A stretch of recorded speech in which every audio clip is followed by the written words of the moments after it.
Hi, my name is Tamara, and this is my new channel, The Prepping Artist.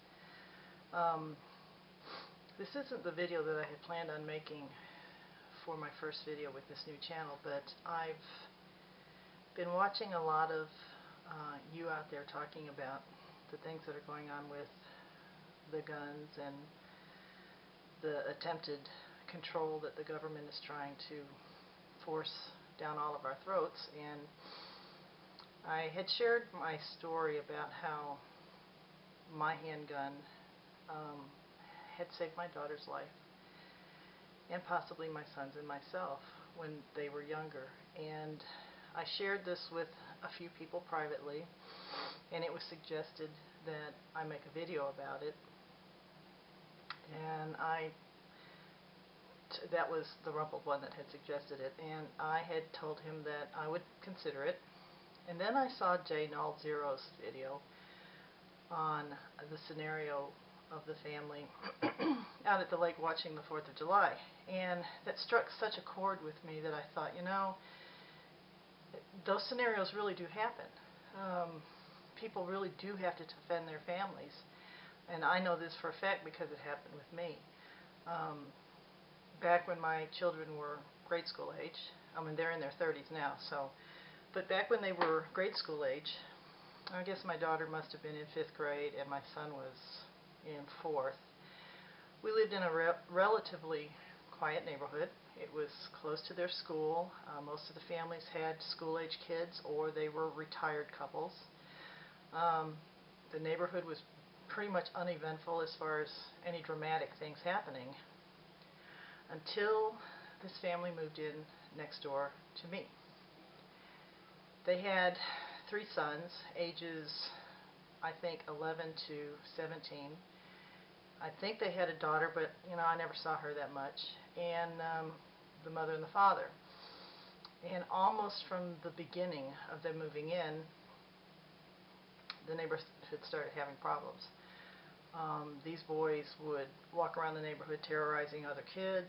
They would kick down chain link fences around people's property. They would destroy things in people's yards. I mean, it was just an ongoing problem. That's just to give you a little bit of background as to what was going on, because my involvement with this family took a dramatic turn one night. My daughter's bedroom, it was late at night, my daughter's bedroom was right down the hall from mine. I mean, I was within steps of her room, and she woke me with screaming.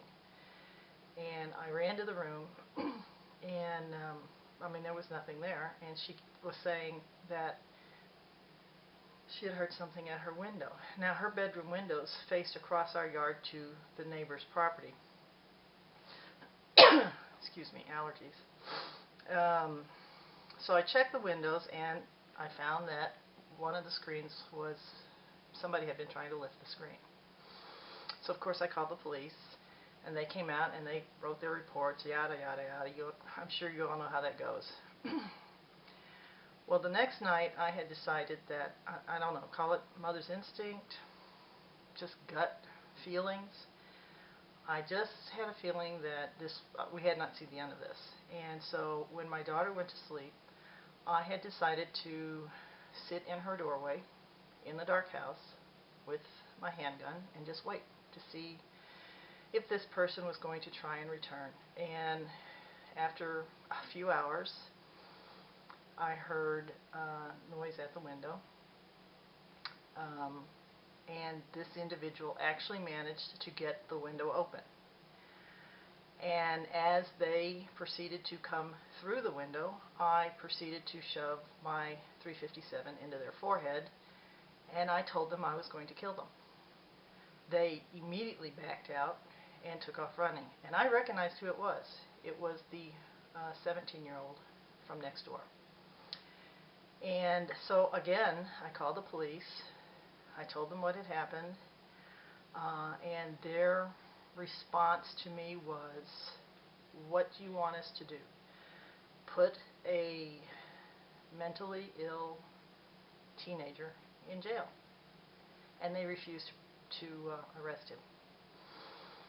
So it was very quickly after that that I ended up bundling up my family and moving to the other side of town. You know, I hear people talking about how, well, you know, don't worry, somebody breaks in your house, you can call the police. Well, you know, even if the police get there in time, they may not necessarily do something about it, the situation. In my case, they refused to do something about it.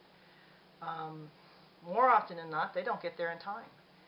And I just am shocked that our government would want, in my case, I was a single mother raising my kids by myself.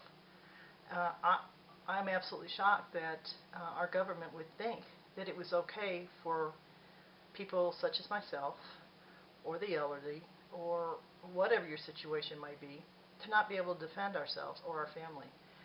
It's not right.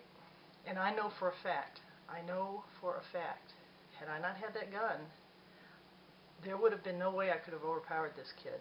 Because even though he was 17 years old, he was twice my size, big, burly, strong, young man who was mentally ill. And he would have overpowered me. Had I had a knife, he could have taken it away from me. But had I not been able to defend my children, my home, I may not have my daughter today. I may not be here today. So I know for a fact that my having a handgun and being a responsible gun owner allowed me to save my daughter's life and possibly my son and myself. So don't you dare tell me, government, that you will protect me, because you won't.